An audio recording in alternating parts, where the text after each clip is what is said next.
साथियों, जय भीम, जय संविधान, जय भारत, जय जोहार, जय आदिवासी।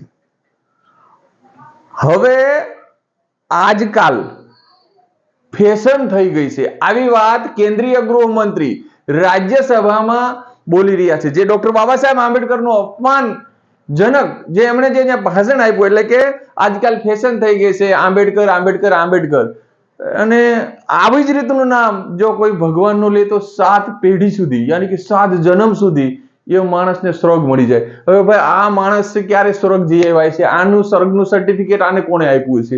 શું અમિત શાહ સ્વર્ગમાં જઈને આવી ગયા? સ્વર્ગની વ્યાખ્યાઓ આ ભાઈ અત્યારથી અંધશ્રદ્ધા પાતે પોતે ફેલાવી રહ્યા। સાથે સાથે ડોક્ટર બાબા સાહેબ આંબેડકરનું અપમાન કર્યું, યાની કે આ દેશના એમ કે ભારત રત્ન, વિશ્વ વિભૂતિ અને દેશને સર્વશ્રેષ્ઠ જેને સંવિધાન આપ્યું એ સંવિધાન રચેતાનું અપમાન કર્યું।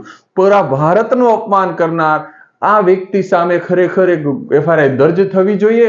સાથે સાથે એક વસ્તુ કહીશ કે રાહુલ ગાંધી થોડા સમય પહેલા એક અટક વિશે બોલ્યા હતા, તો એના વિરુદ્ધમાં એફઆઈઆર દર્જ થઈ હતી, એનું સાંસદ જે પદ હતું એ રદ થયું હતું। તો આમનું પણ થવું જોઈએ। તો પૂરા ભારત અને ગુજરાતના આંબેડકરી વિચારધારાને, સમતાવાદી વિચારધારા વાળા વ્યક્તિઓને કહું છું કે આમના વિરોધમાં વિરોધ પ્રદર્શન થવું જોઈએ અને અમિત શાહને માફી માંગવી જોઈએ કે મારાથી જે કઈ બોલાઈ ગયું છે મારી ભૂલ છે, કે ડોક્ટર બાબા સાહેબ આંબેડકરનું અપમાન ક્યારે પણ આ દેશના જે સમતાવાદી મહામાનવોને માનનાર જે વ્યક્તિઓ છે એ સલાવી લેવાના નથી, કે બાબા સાહેબ છે એમણે જ આ દેશના દરેક વ્યક્તિને સમતાથી જીવવાનો હક અધિકાર આપેલો છે, નહીં કોઈ બીજા કોઈ વ્યક્તિ। અમારા માટે અગર કોઈ ભગવાન હોય તો ડોક્ટર બાબા સાહેબ આંબેડકર છે, એમણે જ અમને નરકમાંથી સ્વર્ગ એમણે દેખાડેલું છે। આ સ્વર્ગ અમે જોયું છે, કારણ કે અમારી નરક જેવી જિંદગી આ ભારતના મનુસ્મૃતિની વર્ણ વ્યવસ્થામાં જેમને શૂદ્ર અને અતિશૂદ્ર ગણવામાં આવતા હતા એવા એસસી એસટી ઓબીસી, યાની કે આ દેશના 85% લોકોને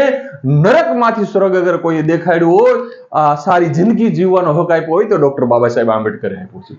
તો એ આંબેડકર આંબેડકર કરવાના જ, એ તમે નક્કી નહીં કરો કે અમારે શું કરવાનું છે, અને તમારી સંઘી માનસિકતા જે છે એ તમે બહાર કાઢી, કારણ કે તમારી જે વિચારધારા છે મનુવાદી વિચારધારા છે, એ મનુવાદી વિચારધારા તમારી અંદર પડેલું જે ઝેર છે એ ઝેર તમે ઓળખ્યું। અને તડીપાર વ્યક્તિ જે હોય ગુજરાતની અંદર જેમની ઉપર તડીપારનો જે કેસ થયેલો હતો, એમને પણ ન્યાય મેળવવા માટે આંબેડકરનું લિખિત સંવિધાન એના ઉપર ચાલીને જ એમને કોર્ટના દરવાજા સુધી ભાઈ પહોંચેલા હતા, એ એમને ભૂલી ન જવું જોઈએ।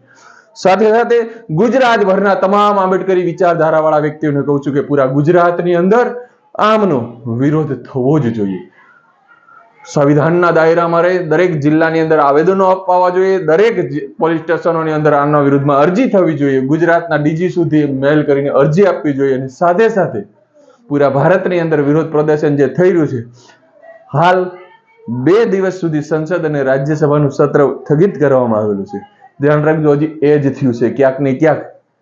જો અમિત શાહ ટાઈમે માફી નહીં માંગે અને આના વિરુદ્ધમાં કેસ દર્જ નહીં થાય તો ક્યાંક પૂરું ભારત બંધ ન થાય, એ યાદ રાખજો। ડોક્ટર બાબા સાહેબ આંબેડકરનું અપમાન ફૂલે સાહુ આંબેડકરી વિચારધારા વાળા વ્યક્તિઓ સહન નહીં કરે, નહીં કરે ને નહીં કરે। જય ભીમ, જય ભારત, જય જોહાર, જય આદિવાસી।